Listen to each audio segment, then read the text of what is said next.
She's your responsibility now. Those were the exact words my mother delivered the night my sister left her 3-month-old daughter on my doorstep and disappeared into the storm. She didn't ask how I was handling it, didn't glance at the baby, didn't hesitate. She simply handed me a life I had never planned for and walked back into the rain. A decade later, those same people dragged me into a courtroom, insisting I'd kept them away, painting me as the villain. I sat there holding a sealed file they knew nothing about, listening to them lie as easily as breathing. And when I finally rose to speak, the energy in the room shifted, because what was inside that folder wasn't just devastating. It exposed truths they never imagined I knew. I used to believe my life was comfortably small. Quiet job, quiet home, quiet routines. I worked long hours as a pediatric nurse, then returned to my tiny apartment where reheated leftovers and the steady hum of the radiator were my constants. Motherhood was never part of the plan, certainly not the kind that arrives shivering in a car seat at midnight. But life doesn't wait for your readiness. It hands you a moment and watches who you become. The night Elena vanished still feels unreal. I was folding laundry while thunder rattled the windows. Then came the knock, sharp, frantic. When I opened the door, a baby carrier sat on the mat, soaked with rain. Her breath was thin and shaky, as if she already sensed she'd been abandoned. A crumpled note lay beside her tiny hand. I called my parents, praying for something, help, concern, anything. My mother picked up, sighed like I was interrupting her evening, and repeated the sentence that has echoed in my chest for 10 years. She's your burden now. My father never even got on the line. They hung up before I managed another word. The silence after that call is something I still remember viscerally. It was the moment I understood. No one was coming. Ross left 2 weeks later. Friends faded. My parents vanished behind their indifference.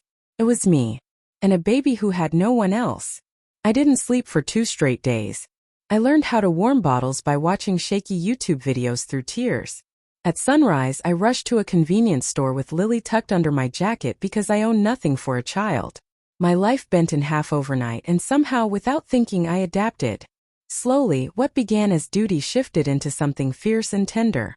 Lily would curl her tiny fingers around mine and stare up at me like I was the only safe place she'd ever known. And perhaps I was. People talk about chosen family like it's poetic.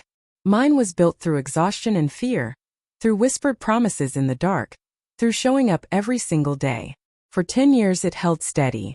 Until Elena returned. She didn't come back with remorse. She came back polished, practiced, almost rehearsed. It happened on a Wednesday. Lily, 9 years old, was on the living room rug building a cardboard solar system, humming the little tune she always hummed when she felt secure. My phone flashed with a number I didn't recognize. I almost ignored it. Ruby. It's me. The voice was too familiar, too carefully softened. She told me she was nearby. She wanted to talk. To explain. We met at a cafe overlooking a quiet park. Elena walked in with smoothed hair, delicate makeup, steady posture. Nothing like the frantic sister who had abandoned her child. She said she'd been sober for 7 years. She said she'd changed. She wanted to see Lily. If you think that's all right, she added, as if the choice had never been stolen from me. I weighed Lily's stability against every possible risk. One controlled visit. That was all I agreed to. The Children's Museum seemed safe. Lily clung to my hand the entire time. Elena approached too softly, too sweetly. When Lily said, "Auntie is my real mom," tears filled Elena's eyes. I hoped the moment grounded her. But sincerity is a costume some people can't wear for long. Within months, Elena slipped herself into our routine weekly visits, texts about homework, small gifts left at our door. Lily, gentle by nature, began warming to her.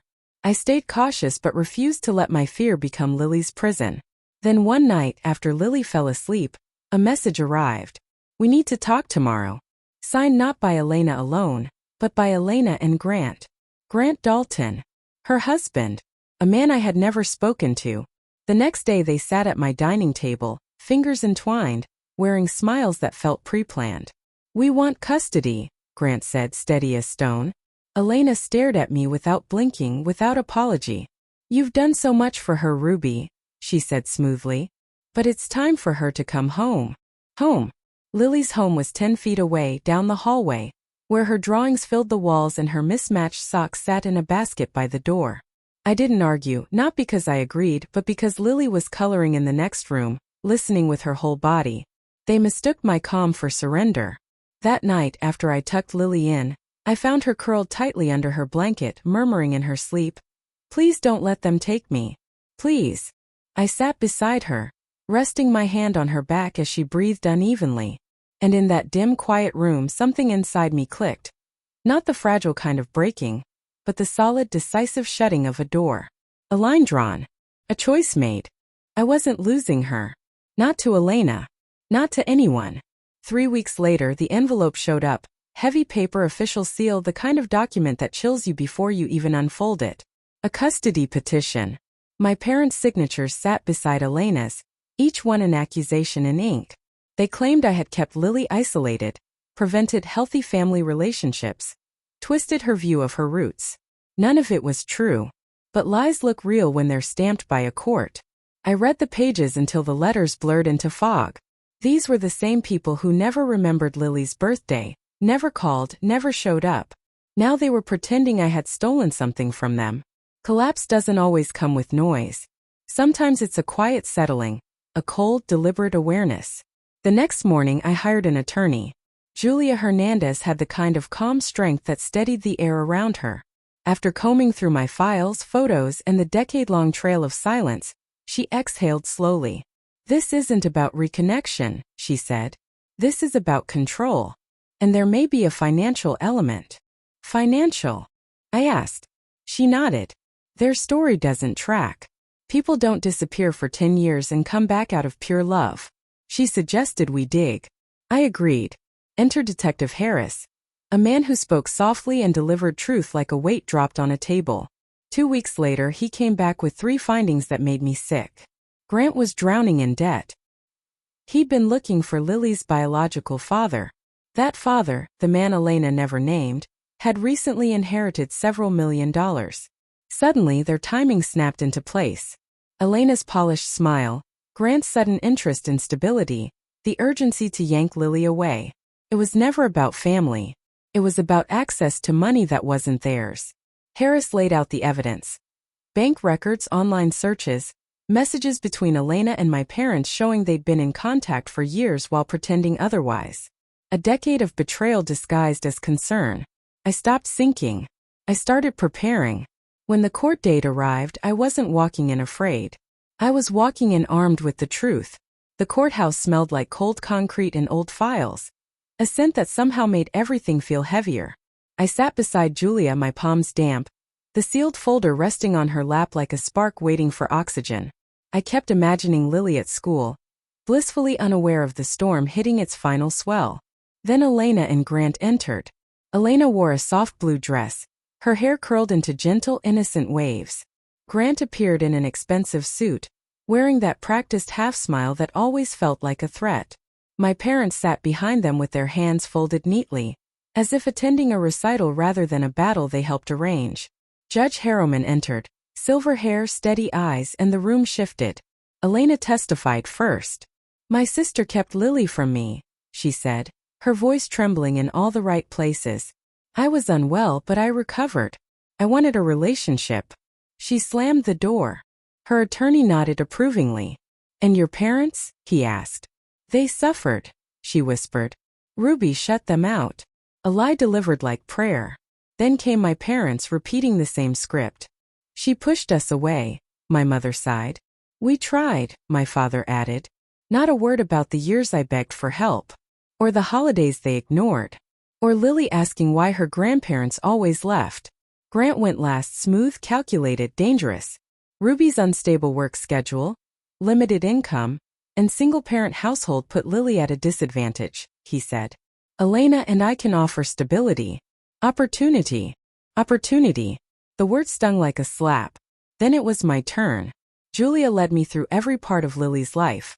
Photos, school achievements, therapist statements, letters from teachers, neighbors, doctors. Document after document showing exactly what Lily had: consistency, security, love.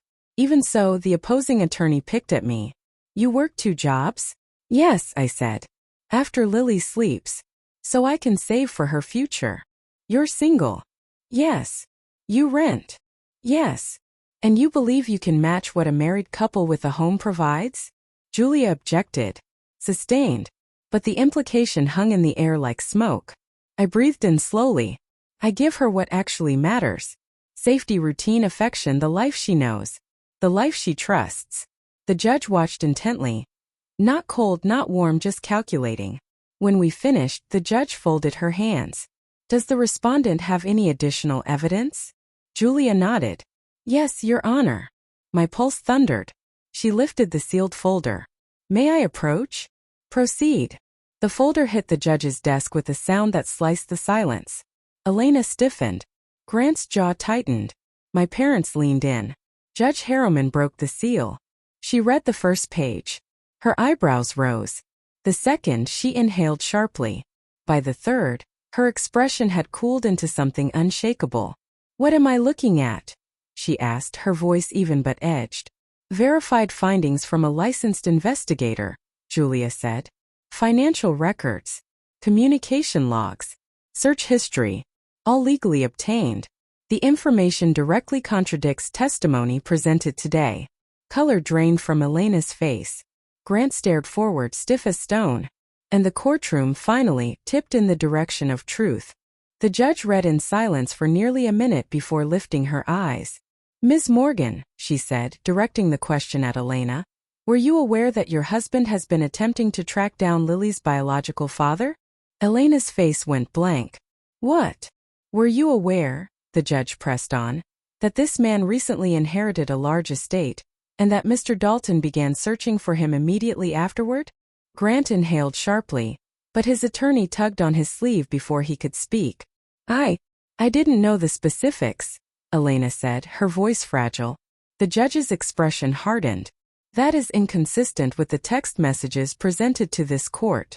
My parents shifted in their seats, visibly uneasy. And Mr. and Mrs. Lane, the judge continued, turning toward them, can you explain why your phone records show regular contact with Ms. Morgan over the past 3 years, despite your sworn statements claiming you had no idea where she was? My mother's voice caught. My father wiped his forehead, saying nothing. I do not tolerate perjury, the judge said, her tone like steel. Especially in a case involving a child. Julia placed another set of documents before her. Additionally, Your Honor, these are school counselor notes indicating repeated anxiety episodes in Lily, all tied to fear of being taken from her primary caregiver. That hit harder than any financial accusation. The air in the courtroom thinned. Judge Harriman closed the file, then looked at me. Ms. Lane, please stand. My knees wobbled as I got to my feet. The court recognizes your 10 years of consistent, devoted care, she said. Lily considers you her psychological parent. Removing her from your home would cause emotional harm, and is not in her best interest. The world tilted. My lungs forgot how to work. Therefore, she concluded, you retain full custody. A small broken sound slipped out of me. Ms. Morgan, the judge added firmly, you will receive supervised visitation, dependent on continued compliance with all recommendations. Grant lurched upward. Your Honor. Sit down, Mr. Dalton. Her voice cracked like a whip. Your financial motivations have been documented, and the appropriate authorities will be notified. My parents stared at me like they were seeing a stranger. Court adjourned. The gavel struck, sharp and final. Everything blurred. Chairs moving, murmurs rising, lawyers gathering their papers. Elena approached slowly, her eyes swollen, voice barely audible. I didn't know, she whispered. Grant, he just said. I stepped away. Not because I hated her, but because I needed to protect myself. You had a decade, I told her softly. 10 years to be part of her life. You came back for the money, not for her. She didn't argue. I left the courtroom and sunlight streamed through the tall windows, warm against my face. I stepped into it like someone finally breaking the surface after years underwater. My phone buzzed. A message from Lily's art teacher. A picture of Lily grinning, holding a drawing of the two of us. A family created by choice.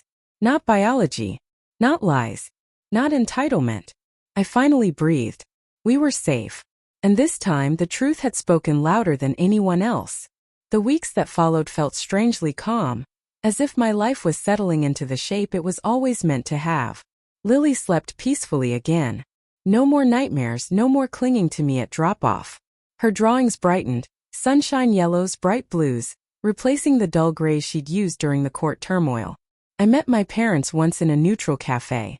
No yelling, no dramatic scenes. Just a quiet distance that felt like something that couldn't be undone. They asked for access. I set boundaries. Supervised visits. Full transparency. No manipulation.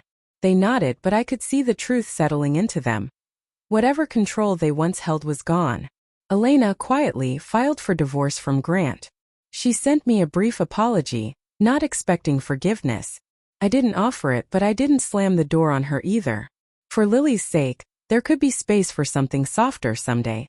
With Julia's help, I finalized long-term guardianship paperwork. Airtight, unquestionable. One evening, Lily and I sat on our small porch eating ice cream.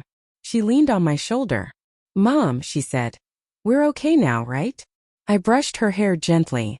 "Yes, sweetheart," I said. "We're better than okay." For the first time in months, the future felt wide open, ours to shape. Some families are created by blood. Others are formed through love, loyalty, and the quiet promises kept when no one else is watching. Lily and I were the second kind.